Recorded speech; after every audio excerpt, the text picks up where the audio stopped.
오늘 말씀의 제목은 창조적 깨뜨림으로 확장되는 복음입니다. 오늘 뭔가 이렇게 깨진 곳, 그리고 깨뜨려진 곳에는 무엇인가를 담아내기가 참 어렵습니다. 옆으로 다 새어나가죠. 그래서 우리는 보편적으로 기존의 형태와 어떠한 질서를 무너뜨리거나 깨뜨리지 않고 보존하려는 그런 습성들이 우리 가운데 있습니다. 웬만하면 바꾸지 않으려고 하고 웬만하면 깨뜨리지 않으려고 합니다.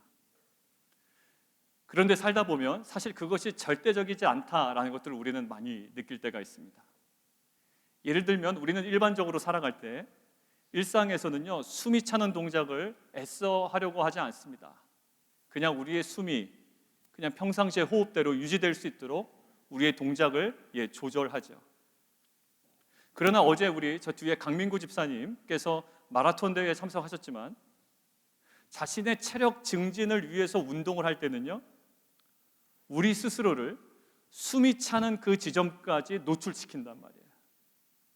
그러니까 나의 일반적인 호흡, 나의 평상시 호흡을 깨고요, 그 호흡을 넘어서는 지점까지 우리 자신의 움직임과 모든 것들을 노출시켜요.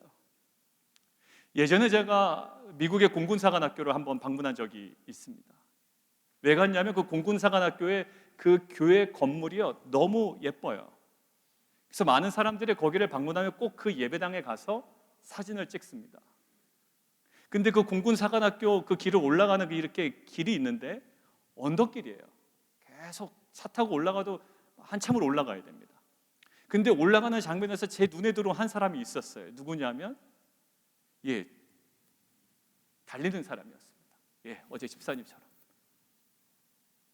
근데 저도 달리기를 좋아하니까 내려서 저 사람과 함께 달리고 싶다라는 생각이 드는 거예요. 왜 그럴까요? 저 언덕을 올라가면 호흡은 가쁘지만 내 평상시의 일상의 호흡을 깨는 호흡이지만 그것들을 감당해내면 나에게 무엇이 있다? 체력이 증진되는, 또 체력이 올라가는 그런 효과를 알기 때문이에요. 여러분들 맞아요.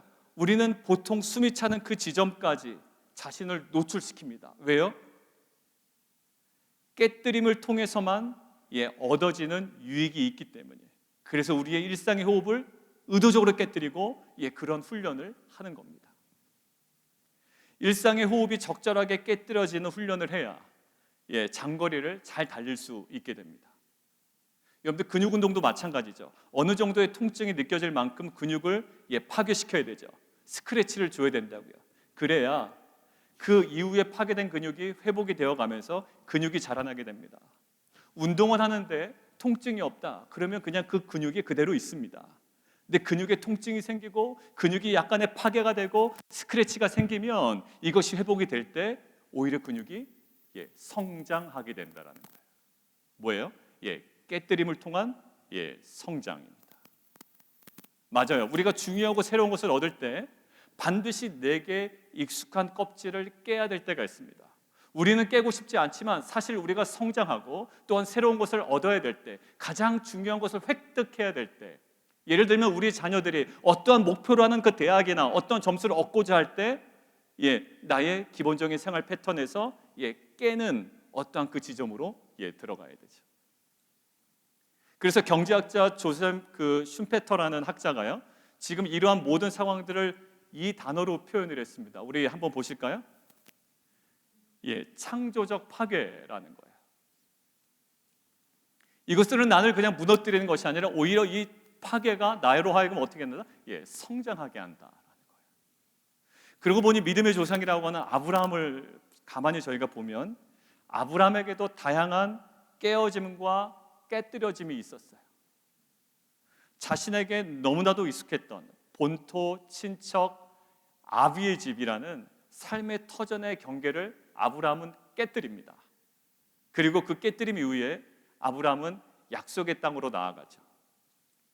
그리고 나중에 자신의 전 존재 얻어 갖다 그 이삭, 독자 이삭을 바쳐야 되는 그 일상을 뒤흔드는 그 깨뜨림의 자리로 나아가게 됩니다.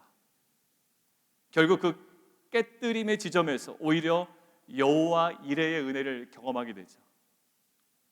결국 아브라함은 믿음의 사람으로 성장할 때 영적 실온에서 성장하지 않아요. 누구나 살아갈 수 있고 누구나 경험할 수 있는 그 영적인 실온이라는 환경에서 아브라함의 믿음은 자라난 게 아니라 본토 친척 아비의 집을 떠나야 되는 그 깨뜨림의 지점, 자신의 전 존재인 이 이삭을 바쳐야 되는 그 깨뜨림의 그 지점에서, 영적 실온이 파괴되는 그 지점에서 아브라함의 믿음은 성장했다라는 거예요. 우리는 코비드-19이 완전히 해결되지 않은 시대를 우리가 살아가고 있습니다. 우리 주변의 기존의 질서와 체계에 상당 부분 많은 변화가 일어나고 있어요. 우리가 그동안에 익숙해져 있던 것들이 오히려 이제 익숙하지 않고요, 새로운 것들이 우리 안에 많은 변화라는 이름으로 다가오고 있습니다. 그러지만 우리는 여전히 어떤 두려움이 있냐면 이 깨뜨림과 깨어짐에 대한 두려움이 항상 있어요. 내가 지금 이것들을 붙잡고 있는데 이것들의 뭔가 근간이 흔들리고 내 주변에 있는 모든 것들이 깨어지면 내 삶에는 막연한 두려움이 계속 있는 거예요. 우리들 신앙생활 할 때도 마찬가지입니다. 당장 나에게 주어질 유불리와 손익만을 기준으로 삼아 우리가 결정할 때가 많아요. 나에게 유익이 되고 만족이 되면 취합니다. 그리고 우리가 참석하죠. 과감하게 들어갑니다. 그러나 딱 봐서 나에게 유익과 만족이 되지 않을 것 같으면 그 취했던 것도 버립니다. 그리고 그냥 참석하지 않아요. 그래서 오늘 본문 속 아무개, 미스터 아 있죠. 이 아무개라는 사람과 이 보아스의 모습을 통해서 이 시대를 향하여 기업 무르는 자의 사명을 가진 자로서, 그러한 성도로서 우리가 감당해야 되는 이 창조적 깨뜨림은 무엇인지 오늘 함께 은혜를 나눠보기를 원합니다. 이제 좀 본론으로 들어가죠. 오늘 본문을 이해하기 위해서 우리가 먼저 살펴봐야 되는 것이 있습니다. 그게 뭐냐면 오늘 본문에 계속 등장했던 기업 무른다는 것은 어떤 목적이 있고 어떤 원리가 있느냐란 말이에요. 기업 무른다는 것이 도대체 뭐냐? 왜 하는 거냐? 그리고 어떤 원리가 있느냐라는 거예요. 그 원리와 목적이 담겨져 있는 레위기 25장 23절 28절을 우리 함께 보도록 하겠습니다. 제가 편의상 9절에 숫자를 넣었습니다. 그 중요한 원리가 시작되는 것에 1, 2, 3, 9절을 넣었거든요. 우리 함께 좀 천천히 봉독하도록 하겠습니다. 시작. 토지는 다 내 것입니다. 너희는 거류민이요 동거하는 자로서 나와 함께 있느니라. 너희 기업의 온 땅에서 그 토지 무르기를 허락할지니 만일 내 형제가 가난하여 그의 기업 중에서 얼마를 팔았으면 그에게 가까운 기업 물을 자가 와서 그의 형제가 판 것을 물을 것이요 만일 그것을 물을 사람이 없고 자기가 부유하게 되어 물을 힘이 있으면 그 판회를 개수하여 그 남은 값을 산자에게 주고 자기의 소유주로 돌릴 것이니라. 그러나 자기가 물을 힘이 없으면 그 판 것이 희년에 이르기까지 산자의 손에 있다가 희년에 이르러 돌아올지니 그것이 곧 그의 기업으로 돌아갈 것이니라. 여러분들 기업 물음의 목적은 아주 분명합니다. 뭘까요? 왜 기업 무르는 제도를 하나님께서 허락하셨을까요? 땅의 소유는 누구에게 있다? 하나님께만 있다. 그럼 뭐예요? 우리는 뭐 하는 거죠? 이스라엘 백성들은 땅의 소유는 하나님께 있고 이스라엘 민족은 지파별로 사용권을 받은 겁니다. 그런데 하나님께 받은 그 땅을, 그 토지를 남에게 팔 수밖에 없는 상황이 이제 있는 거예요. 경제적으로 어렵거나 여러 가지 이유 때문에. 자, 그런 이유로 땅을 팔 수밖에 없고 그래서 상실했을 경우에 그 사람과 그 가문의 재산과 생명과 자유를 확보해 주기 위한 것이 바로 기업 무름의 목적입니다. 누구를 위한 걸까요? 땅을 판 자를 위한 거예요. 이 사람이 어려서 땅을 팔았는데 이 사람에게 땅을 그대로 다시 돌려주는 거예요. 이것이 기업 무름의 목적입니다. 자, 근데 그 원리는 뭘까요? 자, 그렇다면 토지가 제3자에게 팔렸단 말이에요. 우리 가문의 사람도 아니고 제3자에게 팔렸을 경우에 그 땅을 무르는 원리가 세 가지로 나눠 있어요. 아까 1, 2, 3으로 나눠 있잖아요. 아까 1번 한번 보실까요? 자, 저것을 근거로 해서 제가 설명드리면 만약에 이제 제3자에게 땅을 팔았어요. 그러면 가까운 기업 물을 자가 그 형제의 땅을 제3자로부터 다시 구입하는 겁니다. 다시 구입해서 그 형제에게 돌려주는 거예요. 자, 이거 원래 네 땅이었잖아. 그리고 3자에게 사서 이 사람에게 돌려주는 거예요. 그게 첫 번째 원리입니다. 자, 그리고 두 번째 뭐냐면, 그런데 주위에 누가 없어요? 기업 물을 자가 없는 거예요. 친족이 아무도 없는 겁니다. 그럼 기업 물을 자가 없을 경우에는 두 번째 뭐냐면, 자기가 돈을 벌어서 그 토지를 다시 구입하면 됩니다. 기업 물을 자가 있으면 사서 주면 되는데, 기업 물을 자가 없을 경우에는 자기가 돈을 벌어서 그것들을 다시 구입해야 되는 거예요. 자, 세 번째가 있는데, 세 번째는 뭐냐면 기업 물을 자도 없고 자신의 경제적인 어떤 능력도 안 되는 거예요. 그럼 방법이 없잖아요. 어떻게 할까요? 희년까지 기다려야 됩니다. 희년까지. 희년이 되면 그 토지는 원래 소유주에게 돌아가도록 되어 있습니다. 그러니까 어찌됐든지 간에 어떻게 되는가, 그 토지는 원래 소유주에게 돌아가야만 하고 돌아갈 수 있는 제도가 이 기업물을 제도예요. 자, 오늘 본문에서는요, 나오미가 뭘 하려고 해요? 자기 남편, 죽은 남편 엘리멜렉이 소유했던 토지를 팔기를 원하고 있습니다. 뭐 왜 파는지 모르겠어요. 경제적으로 어려웠겠죠. 그러니까 그것들을 팔려고 하고요. 근데 마침 가까운 친족 중에 누가 있는 거예요? 자신의 기업 물을 사람이 있는 거예요. 그 대신 사줄 사람이 있는 거죠. 누구예요? 오늘 성경에 표현된 아무개라는 사람과 한 명은 보아스라는 사람, 두 사람밖에 없다라고 얘기합니다. 이 두 사람이 아니면 기업 물을 사람이 없는 겁니다. 자, 근데 기업 물을 순위가 누가 1순위인가요? 아무개가 1순위예요. 그래서 보아스는요, 이 사안을 갖다가 성문에서 아예 공식적인 자리에서 아무개에게 묻습니다. 그게 장면이 4절이에요. 우리 함께 4절을 좀 성경을 통해서 보도록 하겠습니다. 제가 읽습니다. 내가 여기 앉은 이들과 내 백성의 장로들 앞에서 그것을 사라고 내게 말하여 알게 하였노라. 만일 내가 물으려면 물으려니와 만일 내가 물으지 아니하려거든 내게 구하여 알게 하라. 내 다음은 나요. 그 외에는 물을 자가 없느니라 하니 그가 이르되 뭐라고요? 내가 물으리라 하는지라.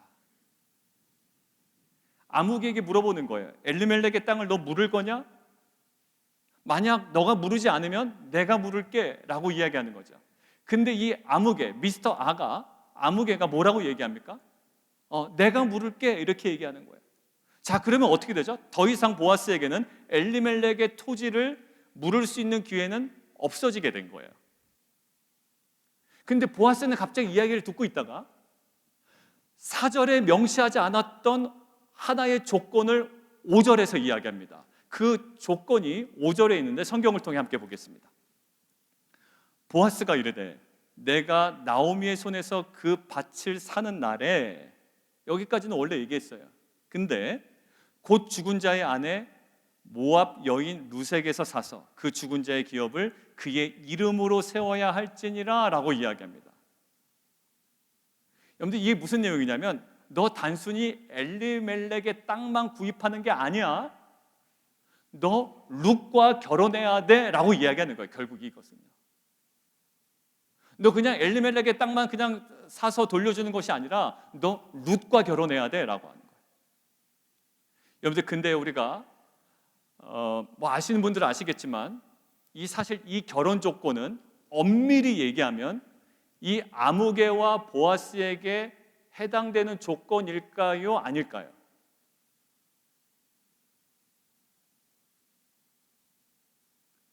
결혼해야 됩니까 굳이? 아니에요. 신명기 25장을 보겠습니다. 그 아닌 이유가 25장에 기록되어 있는데 함께 읽을까요? 시작. 형제들이 함께 사는데 그중 하나가 죽고 아들이 없거든 그 죽은 자의 아내는 나가서 타인에게 시집가지 말 것이요 그의 남편 형제가 그에게로 들어가서 그를 맞이하여 아내로 삼아 그의 남편의 형제된 의무를 그에게 다 행할 것이요 그 여인이 낳은 첫 아들이 그 죽은 형제의 이름을 잊게 하여 그 이름이 이스라엘 중에서 끊어지지 않게 할 것이니라. 자, 방금 읽은 저 신명기 25장은요 무슨 얘기를 하고 있냐면 계대결혼 이야기를 하고 있는 겁니다. 자, 계대결혼은요 딱 한정되어 있어요. 누구 범위 내에서? 형제 범위 내에서만, 형제끼리만 이게 유효한 거예요. 쉽게 얘기하면 룻의 남편이 누구였죠? 말론이었습니다. 룻의 남편 말론이 죽고 아들이 없어요. 아들이 없으면 말론의 동생이었던 누가?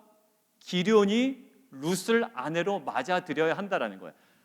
아들이 있으면 상관없습니다. 상속자가 있으면 상관이 없는데 말론과 룻이 결혼을 했는데 아들이 없네요? 그러면 이 아들이 없기 때문에 동생이 이 룻을 아내로 맞이해서 아들을 낳아야 됩니다. 근데 아들을 낳으면 누구 아들이 된다고요? 기럧과 룻이 관계에서 아들을 낳으면 기럧의 아들이 아니라 죽은 말론의 아들이 된다는 거예요. 자, 근데 이게 왜 이렇게 한다고요? 죽은 말론의 그 형제의 이름이 끊어지지 않게 하기 위해서, 그래서 상속자를 만들어주기 위해서. 자, 그런데 이 신명기 25장 이 조항은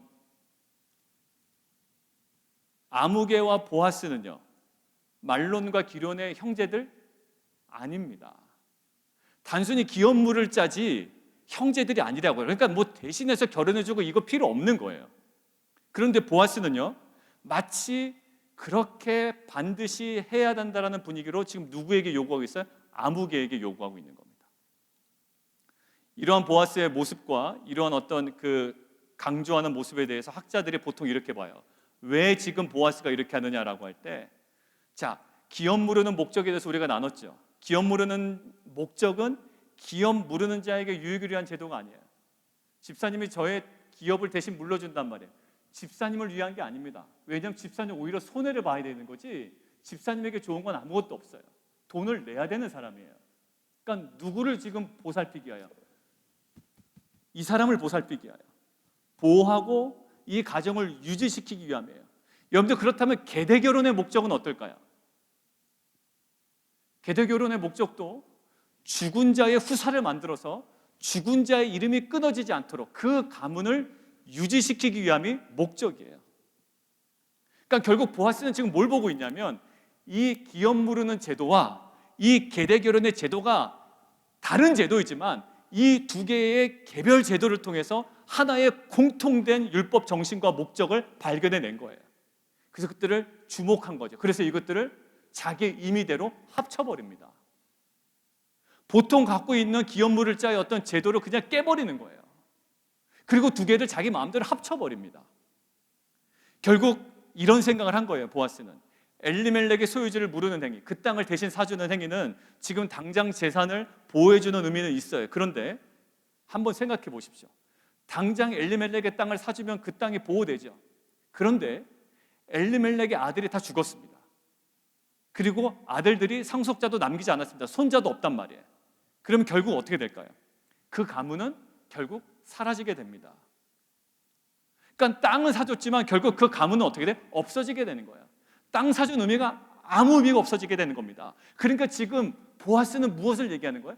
원래 기업 무르는 게 그 가문을 유지하고 보호하기 위함이니 단순히 땅을 사는 거 가지고는 안 된다. 무엇까지 같이 해야 된다? 결혼해서 후사를 만들어줘야 그 가문이 유지되고 계속 보호되고 계속 이어지게 된다. 그러니 단순히 땅만 사지 말고 무엇까지 해라? 그 룻과 결혼까지 해서 아들을 낳아줘야 된다라는 주장을 하고 있는 거예요. 어떤 생각에서? 그 가문을 생각하니, 그 룻의 사람을 생각하니, 그 나오미의 처지를 생각하니, 엘리멜렉 가문을 생각하니 이것은 단순히 땅만 사서 될 문제가 아니라 결혼해야 될 문제인 거예요.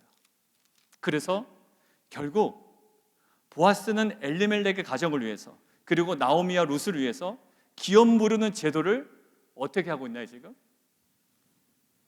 창조적으로 깨트리고 있어요. 사실 이렇게 강요하면 안 돼요. 근거 없어요. 근데 보아스는 엘리멜렉의 가두형을 위해서, 나오미와 룻을 위해서, 자신을 위해서가 아니라 그 가정을 위해서 기업 무르는 제도를 창조적으로 깨뜨리고 있는 거예요. 그런데 잘 보십시오. 미스터 아무개라는 사람은 이 깨뜨림 앞에서 갑자기 태도가 돌변합니다. 분명히 자기가 기업 무르겠다라고 얘기했잖아요. 근데 이 보아스가 규율을 딱 깨뜨리고 뭔가 하나 조건을 딱 내거니까 이 미스터 안은 갑자기 태도가 확 바뀌어버려요.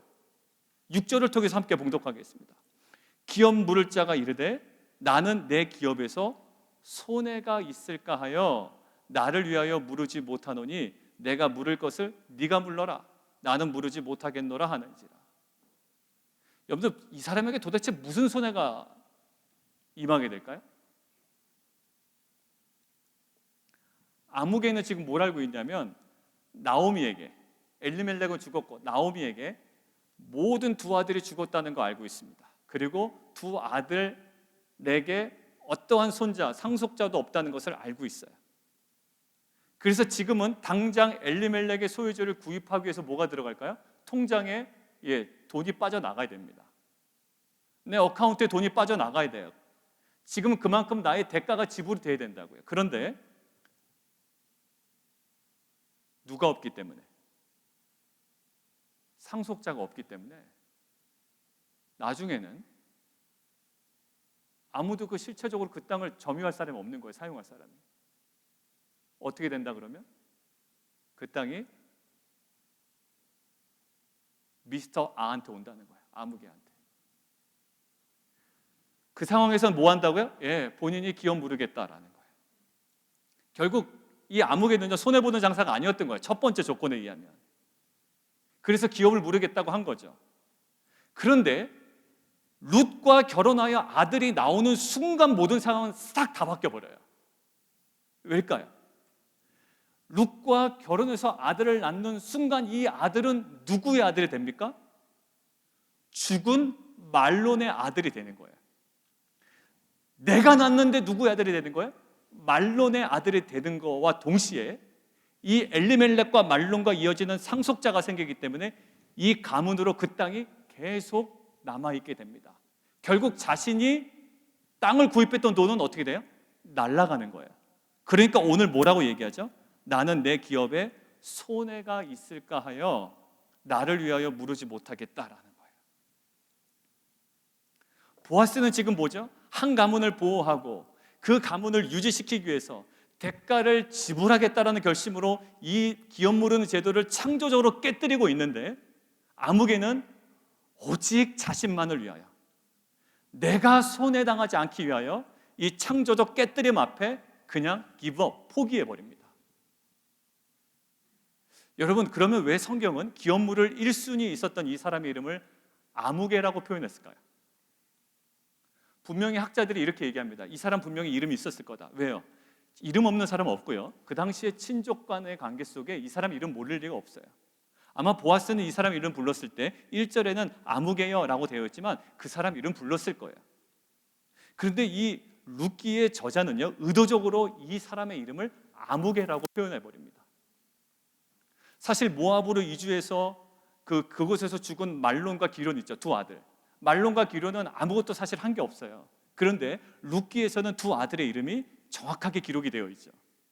그리고 두 번째 며느리 오르바도요, 베들레헴으로 돌아오지 않았습니다. 그럼에도 불구하고 룻기에서는 오르바라는 이름이 기록이 되어 있어요. 그것들 미루어 짐작하건대 이 아무개라는 이름이 아무개라고 적혀 있는 것은 매우 특이한 거예요. 왜? 기업 물을 자 1순임에도 불구하고 이름을 아예 저자가 그냥 무시해버린 거죠.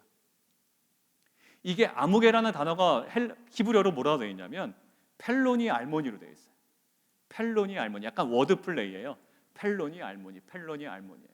펠로니 알모니가 무슨 뜻이냐면 보통 구약에서 그냥 특정한 장소를 굳이 표현할 수 없을 때, 그냥 아무 장소 혹은 굳이 그 사람 이름 표현할 수 없을 때, 표현하지 않아도 될 때 그냥 아무개, 지금 오늘 표현처럼 아무개라고 할 때 그냥 페로니 멜로니라고 표현합니다. 그러니까 불특정 사람이나 불특정 어떤 장소를 표현하는 용도로 사용되죠. 근데 학자들이 뭐라고 얘기하냐면 이름을 알지 못했기 때문에 표현한 것이 아니라 의도적으로 부정적으로 묘사하고 비우호적으로 묘사하려고 했다는 것이 학계의 중론입니다.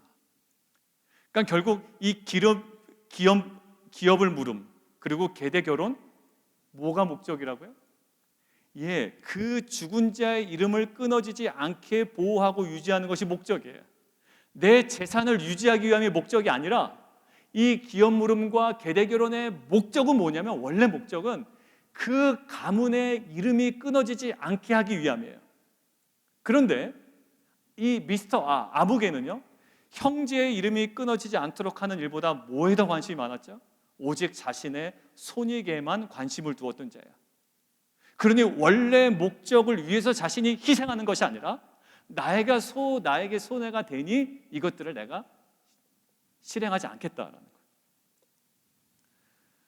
결국 지금 학자들은 아무개라고 표현한 것에 대해서 이렇게 결론을 맺습니다. 남의 이름이 끊어지지 않도록 하는데 관심이 없는 자는 결국 자기의 이름도 끊어지게 된다라는 메시지를 강하게 주고 있다라는 거예요. 이름 얘기해도 되거든요. 근데 의도적으로 저자는 아주 부정적으로 묘사하고 있는 거예요. 그냥 아무개라는 거예요.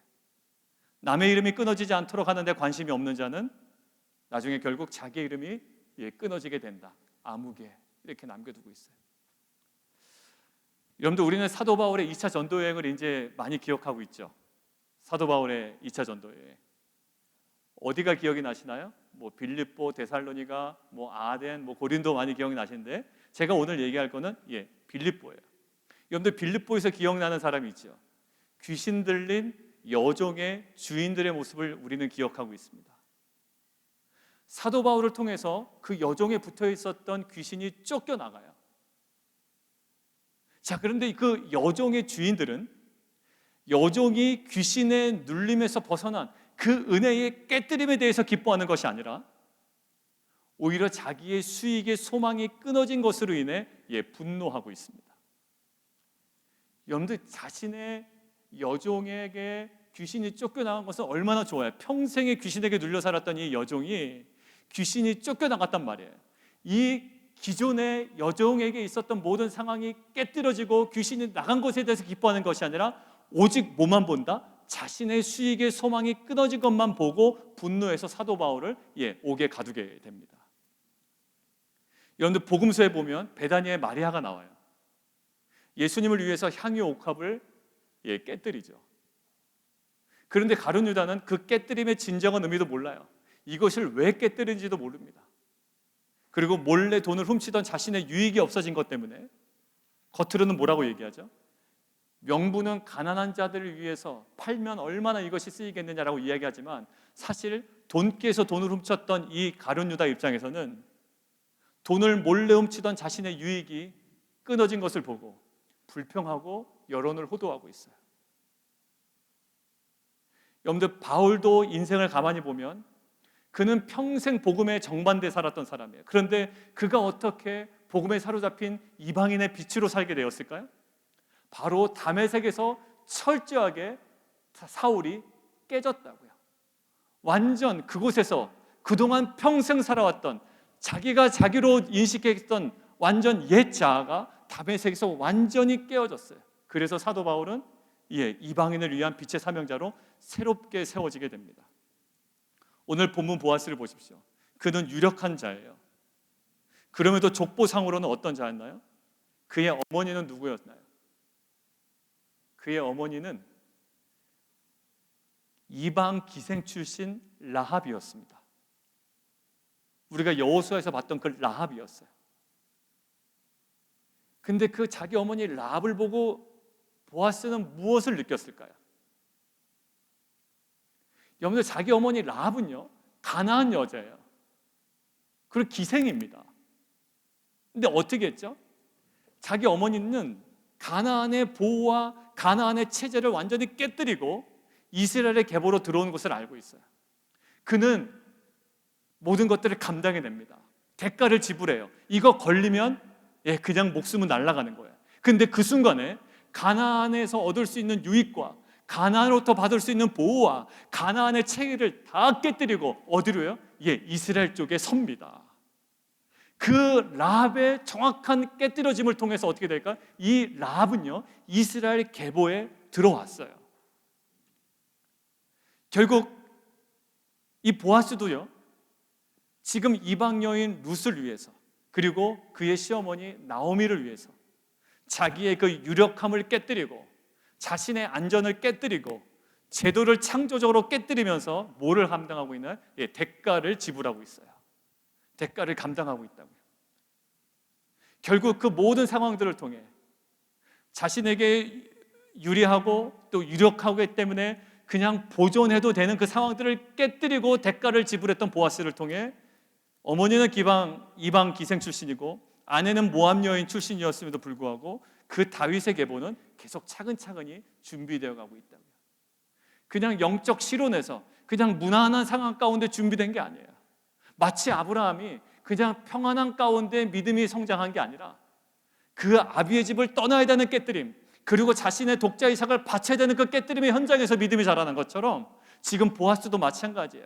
그냥 쉽게 다윗의 계보가 형성된 것이 아니라 그 자신의 어머니 그리고 자신의 아내로 취할 이 룻의 모든 것들을 받아들여지는 그 모든 기업물을 제도를 깨뜨리고 새롭게 하고 헌신함을 통해 이것들이 새롭게 세워지게 됩니다.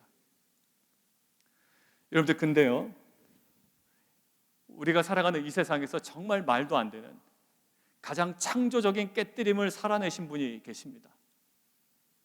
그게 바로 누구냐면 예수 그리스도예요. 여러분들, 사실 죄인인 인간은 법대로 하면 그리고 규칙대로 하면 그냥 사망입니다. 죄의 싹은 사망이에요.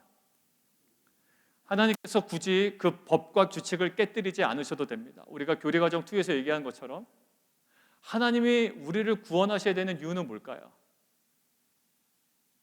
하나님이 우리를 구원하실 이유는 사실 없습니다. 성경에 기록되어 있지 않아요. 우리에게 이유가 없단 말이에요. 그냥 하나님은 그것을 깨뜨리지 않으셔도 돼요. 그런데 그 법을 깨뜨리셨습니다. 하늘의 영광을 그냥 계속 누리셔도 되는 그 주님께서 그 하늘의 영광을 깨시고 그 체계를 깨뜨리시고 이 땅 가운데 내려오셨어요. 그 깨뜨림은 너무나도 예상하지 못한 창조적인 깨뜨림이었던 거예요. 그리고 그 창조적 깨뜨림은 온 인류를 구원하기 위한 하나님의 놀라운 은혜였습니다. 오히려 그것들을 깨뜨리지 아니하고 하늘의 영광을 그냥 고집하셨다면 우리에게 주어지지 않았을 그 구원의 은혜가 하늘의 영광을 버리시고 그 체계를 깨뜨리시고 이 땅 가운데 내려오심으로 말미암아 그 깨뜨림 속에, 깨어짐 속에 온 인류에게 구원의 역사가 임하기 시작한 거예요. 로마서 5장 7절에서 8절 우리 함께 보도록 하겠습니다. 같이 한번 읽을까요? 시작. 선연을 위하여 용감히 죽는 자가 혹 있거니와 우리가 아직 죄인 되었을 때에 그리스도께서 우리를 위하여 죽으심으로 하나님께서 우리에 대한 자기의 사랑을 확증하셨느니라. 우리가 아직 죄인이었다고요. 그런데 주님께서는 자신을 깨뜨리심으로 우리를 향한 사랑을 확증해 보이셨습니다. 그냥 내가 사랑한다 그리고 무슨 몇 가지 비디오 보여주신 거 아니에요. 그냥 말로 하신 게 아니라 너 이 영상 보면 내가 너 얼마나 사랑하는지 알 거야 라고 그냥 비디오 보여주시고 말로 하신 게 아니라 우리를 향한 사랑을 무엇을 통해 보이셨다고요? 자신을 십자가에 깨뜨리심으로 보이셨다고요. 바로 그것이 십자가였어요. 사실 주님은 그러실 필요 없습니다. 그러나 십자가에서 모든 사망의 법을 깨뜨리셨어요. 그리고 자신의 몸을 깨뜨리셔서 우리를 구원하셨습니다.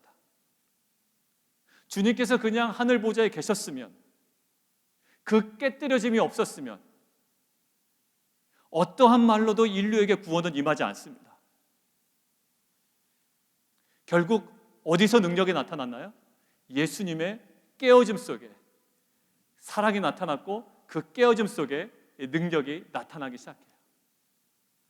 맞아요. 우리는 절대로 깨지지 않으려고 합니다. 근데 사실 보십시오.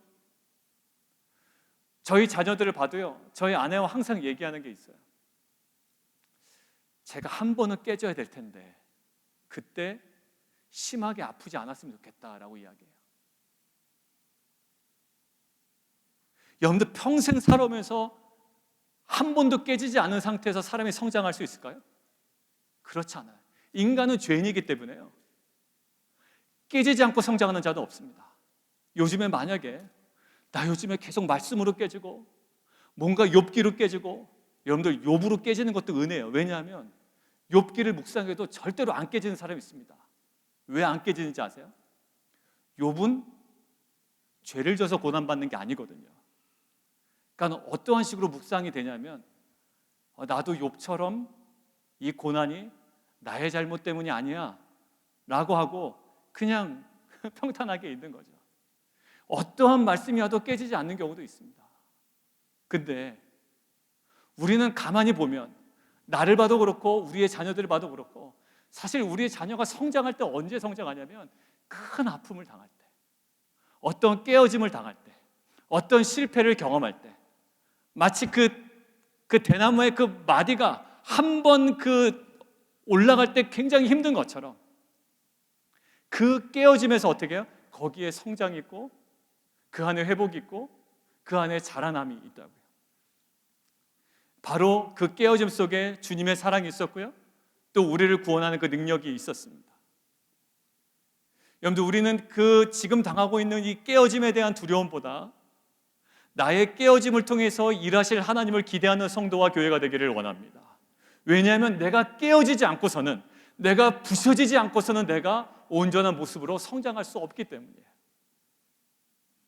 그리고 지금 현재 여러 가지 심령 가운데 깨어짐 속에 있는 성도들이 있다면, 아니면 환경이든 신체적이든 정말 수술하신 분도 있고요, 몸에 깨어진 분이 있으신 분도 계실 거예요.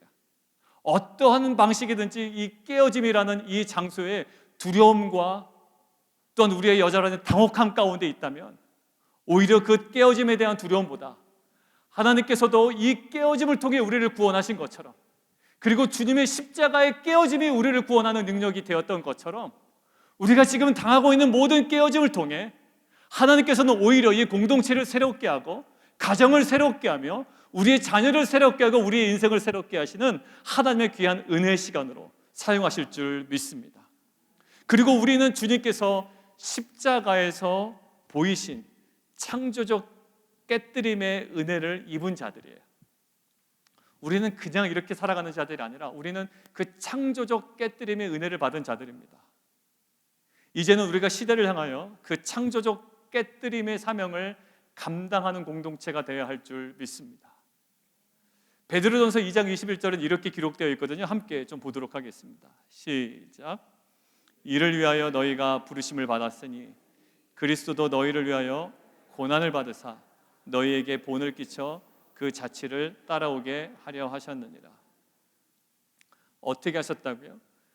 너희를 위하여 고난을 받으사 어떻게 본을 끼쳐 그 자취를 따라오게 하셨다라는 거예요. 예수님의 깨어짐이 우리에게 뭐가 된다? 우리에게 본이 된다라는 거예요. 예수님의 그 십자가의 깨어짐이 우리 삶의 본이 된다는 거예요. 나는 최대한 깨지지 않으려고 아둥바둥하는 자가 아니라 내가 철저하게 깨어지고 깨뜨려지고 무너질 때 오히려 십자가에서 그 깨어짐에서 능력과 구원의 역사가 나온 것처럼, 하나님, 나의 지금 철저하게 깨짐을 통해, 깨어짐을 통해, 깨뜨려짐을 통해 하나님 그 십자가의 그 은혜가, 그 능력이 우리의 삶 가운데 임하게 하여 주옵소서. 고백으로 나아가는 공동체가 되기를 원합니다. 아마 최근에 많이 경험할 거예요. 너무나도 당혹스럽게 나 잘해보려고 했는데 막 여기저기서 막 깨지는 거예요.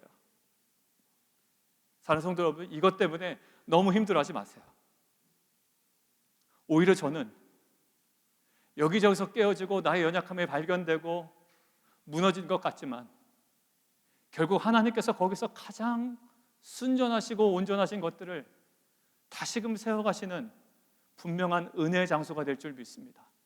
그게 깨뜨려지기 전까지는 그게 잘못된지를 몰랐거든요. 우리는 평생 모르고 살 수도 있거든요. 근데 하나님께서는 그것들을 직면하게 하시고 저의 무능력을 보게 하시고 교만을 보게 하시고 저의 악함을 보게 하시고, 그리고 철저히 그것들을 깨뜨리셔서 그곳 가운데 하나님의 놀라운 회복의 역사를 우리 가운데 행하실 줄 믿습니다. 우리는 우리의 그 깨뜨려짐을 통해서 우리의 사명을 감당하지만 또 특별히 아까 미스터 자신의 기업에 손해가 있을까요? 그 영광스러운 기업물을 권리를 포기한 그 아무개와 같은 성도와 교회가 되지 않기를 원해요. 그냥 무조건 우리 교회만 잘 되기 위해서 그냥 아둥바둥하는 아무개 교회가 아니라 빛과 소금 교회가 되기를 원합니다. 그리고 이 시대적 아픔 속에 있는 자들이 있다면 그들의 이름이 끊어지지 않도록 그 기업 모르는 사명자로 부르심을 받은 것들을 우리가 꼭 기억했으면 좋겠어요. 그래서 복음을 위한 창조적인 그 깨어짐, 그 복음을 위한 창조적 깨어짐, 그 십자가의 삶이 우리의 신자의 영광임을 알아 그 사명을 믿음으로 함께 걸어가는 귀한 빛과 소금 공동체가 되기를 주님의 이름으로 축원드립니다.